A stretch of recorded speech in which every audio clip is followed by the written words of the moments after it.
यमराज का जादुई ढाबा। बहुत समय पहले की बात है।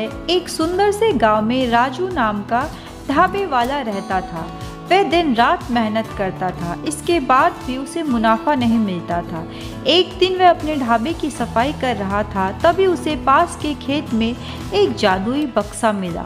उसने उस बक्से को खोला तो उसमें अनेकों तरह के मसाले थे। अगले ही दिन उसने पकवान बनाते समय उन मसालों का इस्तेमाल किया और फिर जो उसका स्वाद आया वह किसी के भी मुंह से छूटे नहीं छूटा।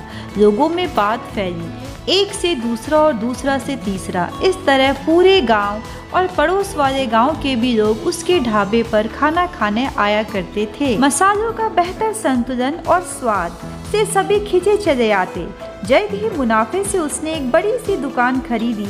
लोग यहाँ जो भी आते अपने दुखों को भूलकर खाने का जायका लेते और उनकी समस्याएं भी हल हो जाती थी। बड़े व्यापारी, जमींदार, आम आदमी सभी लोग रामू के ग्राहक थे और उसके ढाबे पर खाके खुद को बहुत ही खुशहाल महसूस करते थे।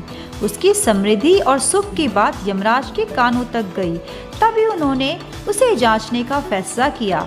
साधु का रूप धारण करके वे उसके ढाबे पर गए और खाना मांगने लगे। तभी रामू ने उनके लिए स्वादिष्ट बिना प्याज लहसुन का भोजन बनाया और उन्हें परोसा। पर साधु का वेश धारण किए यमराज ने उसे ठुकरा दिया और उसे बेस्वाद कहा। तभी रामू ने उनसे हाथ जोड़कर क्षमा मांगी और एक बार फिर उनके लिए स्वादिष्ट, शुद्ध, पौष्टिक खाना बनाया और इस बार उन्होंने उस खाने को खाया और रामू की बहुत तारीफ की। रामू की नेक व्यवहार और इतने स्वादिष्ट व्यंजन से प्रभावित होकर यमराज ने उन्हें एक जादुई डिब्बी दी और कहा कि इसमें जो भी तुम डालोगे वो 3 गुना ज़्यादा हो जाएगा और तुम्हारे खाने के जायके को भी बढ़ाएगा। इससे तुम्हारे ढाबे की सुख और समृद्धि हमेशा के लिए बनी रहेगी। रामू ने उनका आभार व्यक्त किया।